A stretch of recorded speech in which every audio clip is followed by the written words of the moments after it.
welcome to ACR Journals on Air podcast. I am your host, Vicky Shamagam. Sometimes it's astonishing how long patients can struggle before someone finally puts the diagnostic puzzle together and makes a formal diagnosis of an autoimmune or rheumatic disease. The manuscript we will discuss today is Factors Associated with Diagnostic Delay in Axial Spondyloarthritis, Impact of Clinical Factors and Social Vulnerability. It was published in Arthritis Care and Research, and a link to the manuscript and disclosures are in our show notes from today. It's an honor to be joined today by Dr. Gregory McDermott, the first author of this manuscript. Dr. McDermott is a physician-scientist at the Massachusetts General Brigham. He completed his medical degree at Weill Cornell Medical College and internal medicine training at Massachusetts General Hospital. He subsequently joined the Rheumatology Fellowship at the Brigham and Women's Hospital and was lucky enough to be accepted into the COMET T32 program, where he began his career studying ankylosing spondylitis. Welcome to the show, Greg. Thank you so much for having me, Vicky. It's a pleasure to be on the program today and to speak about our research. Well, so I want to start our discussion today, Greg, by having you give a little bit of history. What was the background to this study? As rheumatologists know, diagnostic delay is a major issue in axial spondyloarthritis. There was actually a recent worldwide meta-analysis published that looked at this issue, and the average time from symptom onset to diagnosis was about 6.7 years.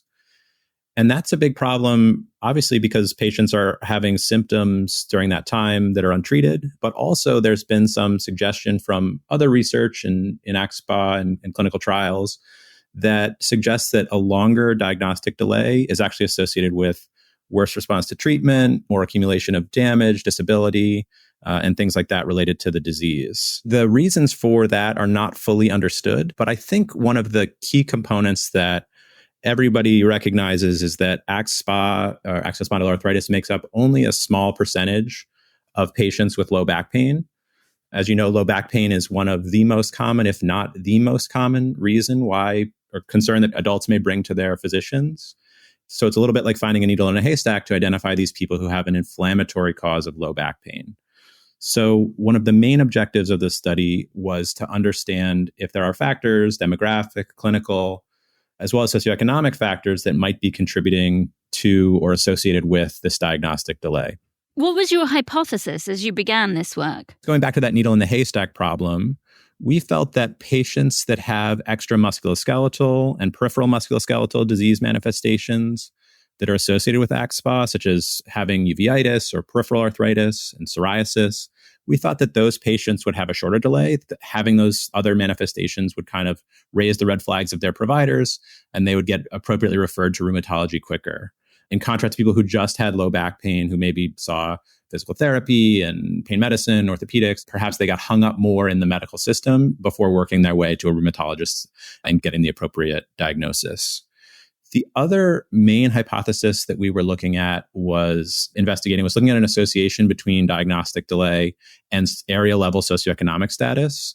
And we specifically hypothesized that patients who are from areas that had a higher social vulnerability would have a longer diagnostic delay. Tell us a little bit more about the population you studied.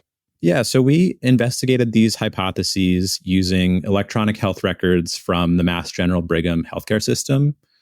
This is a large multi-hospital healthcare system in the greater Boston, Massachusetts area that includes two kind of flagship academic hospitals, Mass General, as well as Brigham and Women's Hospital, but also community hospitals and outpatient settings as well.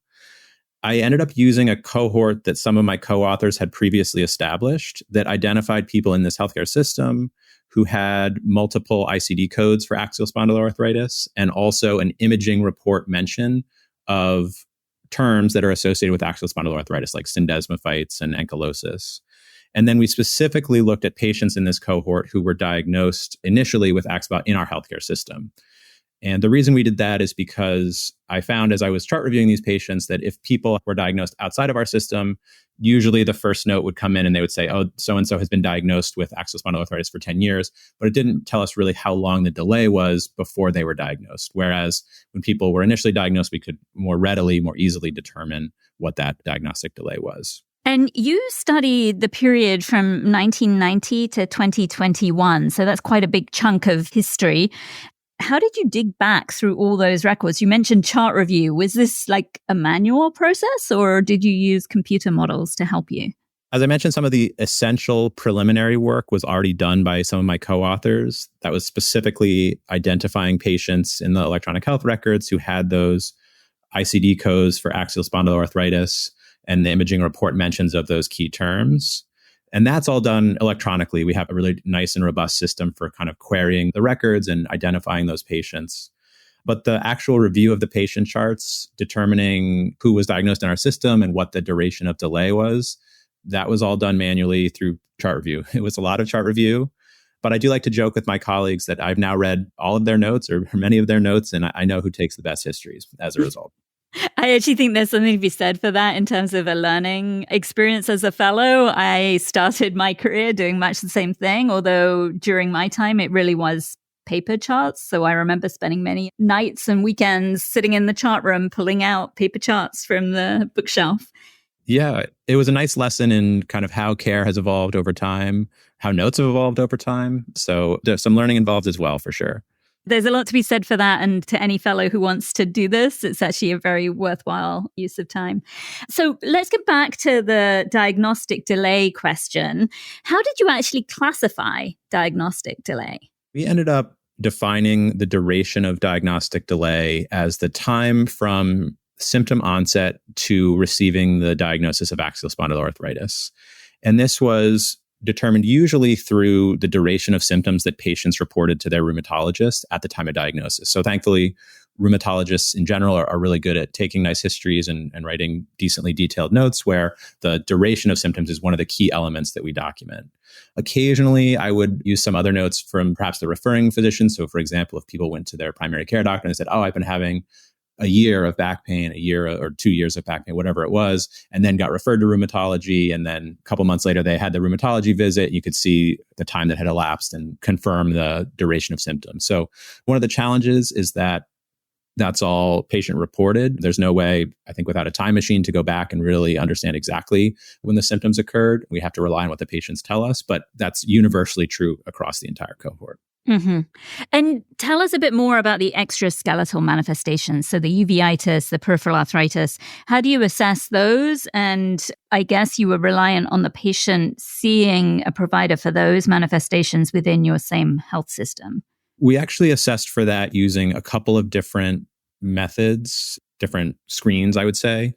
The first was what the patient had and reported at the time of diagnosis. The rheumatologists, again, take a nice history and often ask about these extra musculoskeletal manifestations. So they would ask, do you have a history of uveitis? Do you have psoriasis or inflammatory bowel disease? We also looked at what they had during that initial visit. So if patients had evidence of peripheral inflammatory arthritis on examination, we would look for that as well. As you mentioned, we looked at people who were visiting other specialists in our healthcare system. So if they saw dermatology for psoriasis or they saw ophthalmology for uveitis, we were able to capture those visits as well, or look back. Why did they see ophthalmology? Was it just for cataracts or some other issue, glasses or something? Or were they there for an inflammatory eye disease or follow-up of that? And then finally, we looked at ICD codes. So if anybody wasn't identified in those first two screens, but had codes for some of these other extra musculoskeletal manifestations, that was sort of a flag for me to go back and look more deeply into their charts. Yeah. And then tell us more about how you mapped your patients to the US Centers for Disease Control Social Vulnerability Index Atlas. I guess first off, tell us what Social Vulnerability Index is, and then how did you do the mapping? Was it, again, a manual process, or did the computer do it for you? Social Vulnerability Index is a really interesting measure. I could say more generally, area level socioeconomic status are interesting measures that are being increasingly studied in epidemiologic research. I will throw a caveat here that I'm still new to this field, but from what I understand, the background is that we are increasingly recognizing that individual level socioeconomic status, so a person's income, education level, race and ethnicity, language, et cetera, those obviously have a large impact on health behaviors and health outcomes. But in addition to that, there are area level factors. So the community you live in, the people you surround yourself with, what their education levels are, transportation issues, housing structures, those are also associated with and have a large impact on health outcome or associations with health outcomes and the way people interact with the healthcare system. So in order to study that further, epidemiologic researchers have created several different area level socioeconomic measures. The one that we specifically use for this study is called Social Vulnerability Index, and it aggregates multiple components. So household density, median income, race and ethnicity, language, transportation access, et cetera, into a single measure that tries to capture the vulnerability of a population to public health issues. So that could be weather-related issues, but also pandemics and things like that, how vulnerable the population is to being kind of more or less affected by those.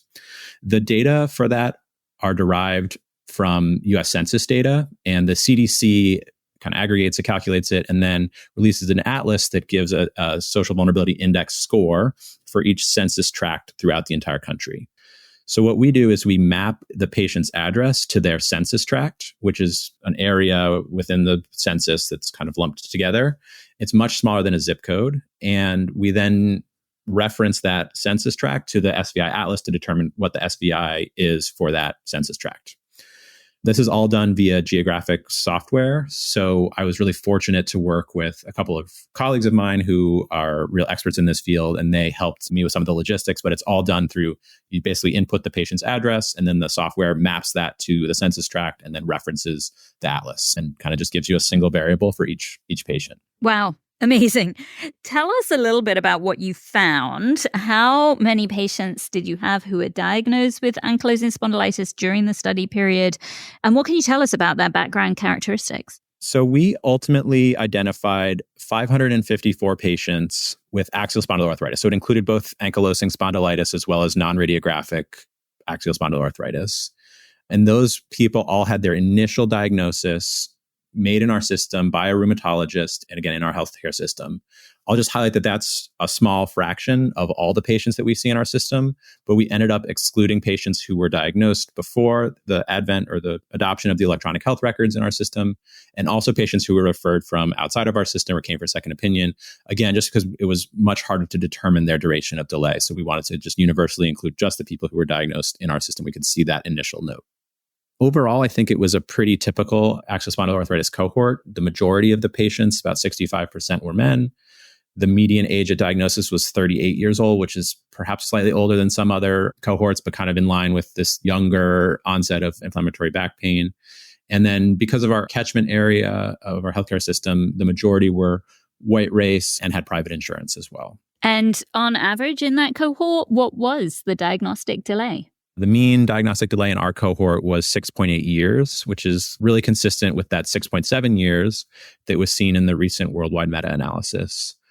I'll highlight that the diagnostic delay is kind of skewed. So there's a really long tail on the distribution of delay. So some people report decades of symptoms prior to diagnosis, whereas some people get diagnosed really quickly. So the median is shorter, around 3.8 or 3.7 years or something like that, which has also been reported in other countries and other locations throughout the world. And you modeled this to then identify factors that were associated with delayed diagnosis. What did you find? We found that longer duration of diagnostic delay was associated with having a history of uveitis, so inflammatory eye disease, at or prior to diagnosis. We also found that patients with a higher social vulnerability index also had a longer diagnostic delay, about a twofold increased odds of being in one of our longer delay groups at time of diagnosis. And we also found that the people with a longer delay were more likely to have ankylosing spondylitis at diagnosis, which I think makes sense when you think about disease progression. I will point out that the social vulnerability findings remained there after adjustment for clinical factors. So we ended up adjusting for all the significant clinical factors, and kind of independent of those, the social vulnerability index was still associated with a longer delay. We did see a shorter delay being associated with peripheral arthritis and also being older at symptom diagnosis, which has also been described in other studies. The thinking there may be that patients who are younger just have less contacts with the medical system, whereas older patients may be more established contacting the medical system, have a primary care provider, and therefore may work their way to rheumatology quicker. Yeah, really interesting. And you did some further subgroup analysis and sensitivity analysis to make sure that you were not skewing the results with referral bias. Could you tell us a bit more about that? Yeah, we ended up completing a couple of different subgroup and sensitivity analyses to make sure our results weren't affected by our referral bias. First thing that we did was limit the cohort to patients who received their primary care in our healthcare system.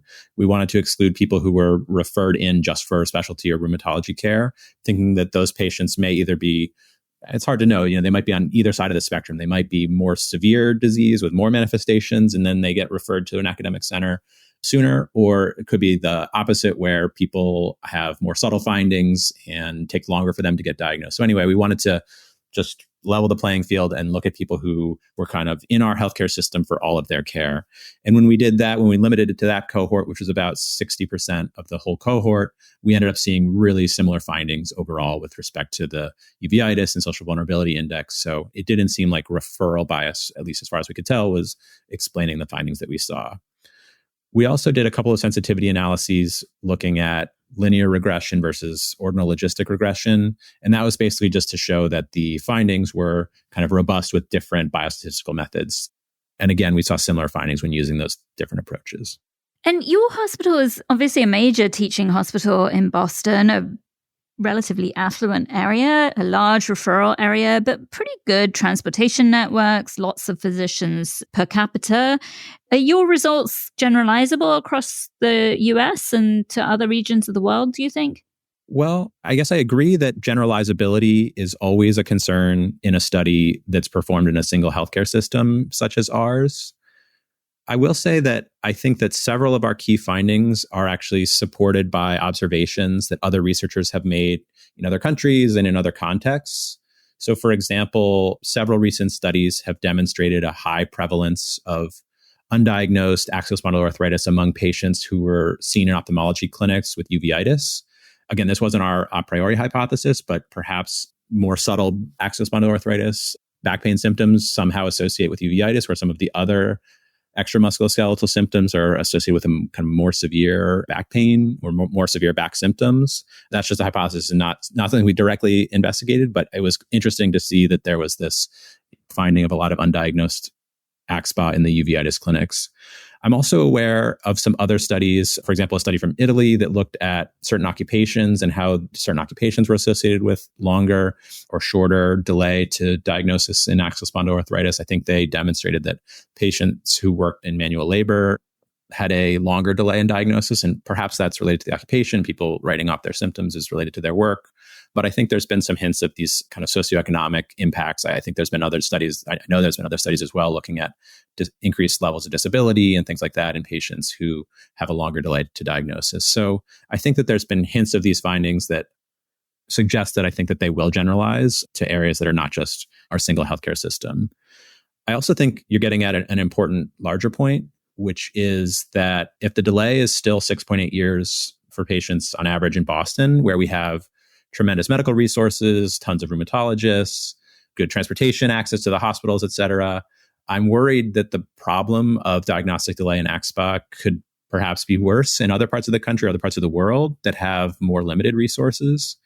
And I think that just highlights that there's a lot more work that we have to do to understand and hopefully address this issue and get patients appropriately referred for rheumatology care in a prompt manner.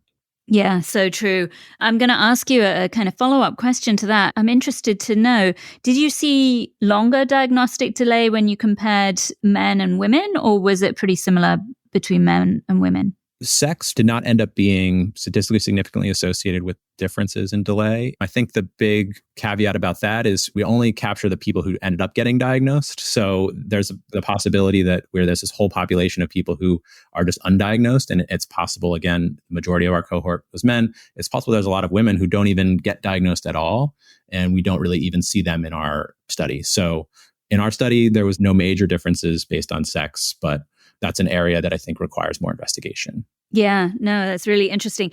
I also cannot help but return to this period that you studied, 1990 to 2023. It's a long period of time. Obviously, diagnostics improved during that time period. Guidelines and diagnostic criteria have obviously changed. Hospital systems also evolved, and we've got many different communication streams now available for getting referrals to the right location, provider to provider communication. Did you look across time to see whether time to diagnosis improved during the time of the study?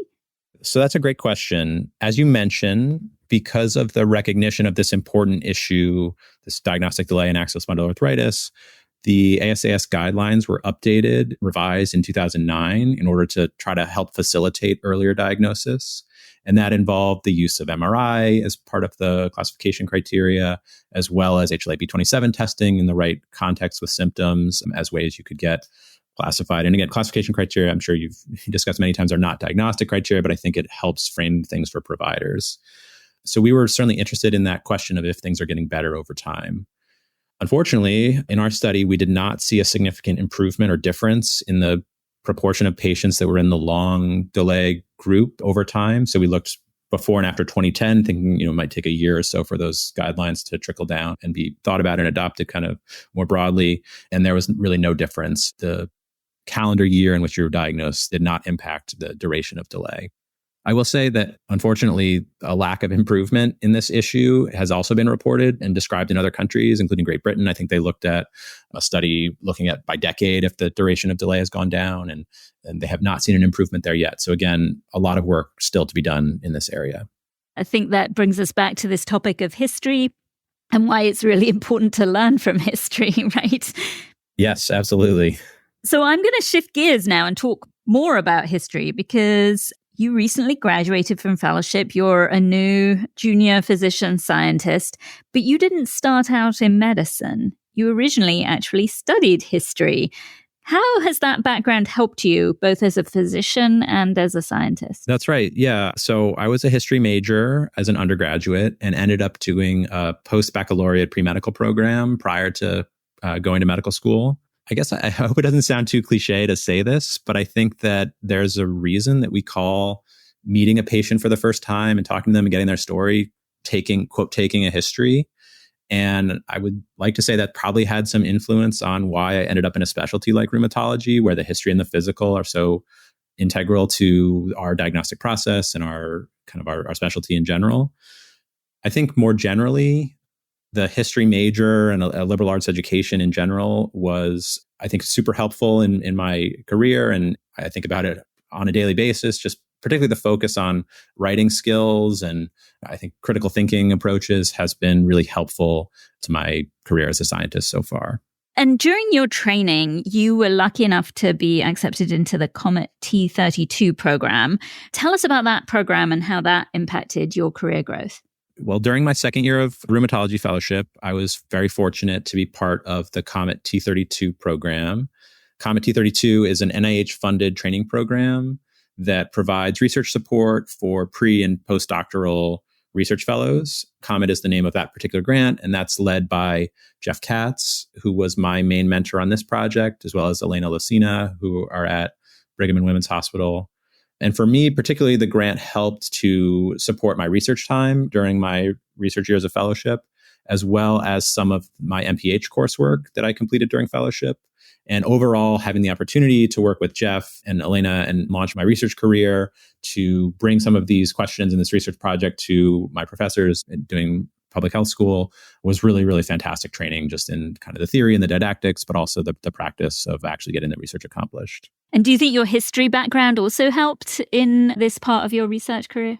Absolutely, yeah. So as I mentioned before, I do think the heavy emphasis on writing in my undergraduate education really served me well, as I've had to write more and more grants and manuscripts and editorials and things like that.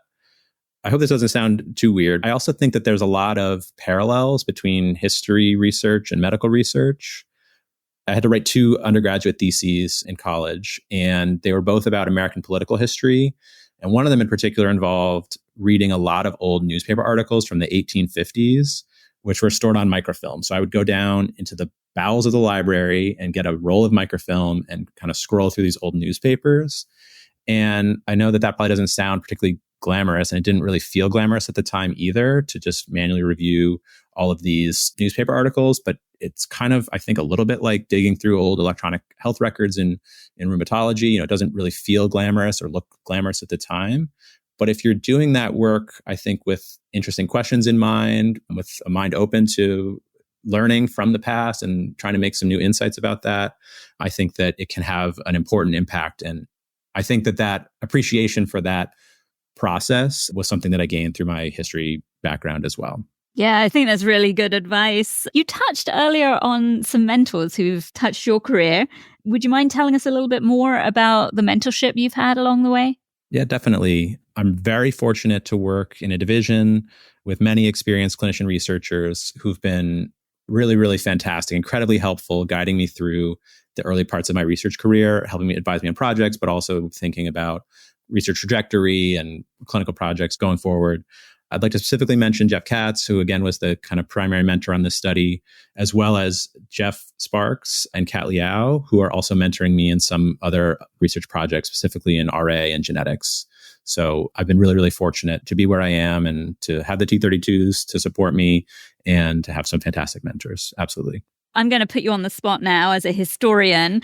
We've delved a lot into the past. What's the next step for your future? So I guess within axial spondyloarthritis, we are still trying to pick away at this problem. So we're working to try to figure out where AxSpA patients are interacting with the medical system prior to coming to our attention in rheumatology. Ultimately, we love to think about ways to identify patients or clinics and try to get people appropriately referred to us in a timely manner. So right now we're looking at across our healthcare system who's sending HLA-B27 testing, especially outside of rheumatology clinics, and understanding the purpose of that and what the referral patterns are based on the results. I also do some work with some of my other mentors looking at RA and genetics, looking at lung disease and treatment response. But I think I'll leave that for maybe another podcast. Well, thank you, Greg, for sharing your work today, sharing your perspective on the past and giving us that little teaser about the future. I really appreciate you being on the show with us. It's been my pleasure, Vicky. Thank you again for inviting me and for letting me talk a little bit more about this research. So today, I also want to give a shout out to historians of every kind. Documenting the past matters both in medicine and in life and helps us shape the future. Thank you. Thank you all for listening to this podcast. ACR Journals on Air is a production of the American College of Rheumatology. Please follow @ACRheum on social media. Email us at podcast@rheumatology.org and rate and subscribe to our podcast at acrjournalsonair.org or wherever you get your podcasts.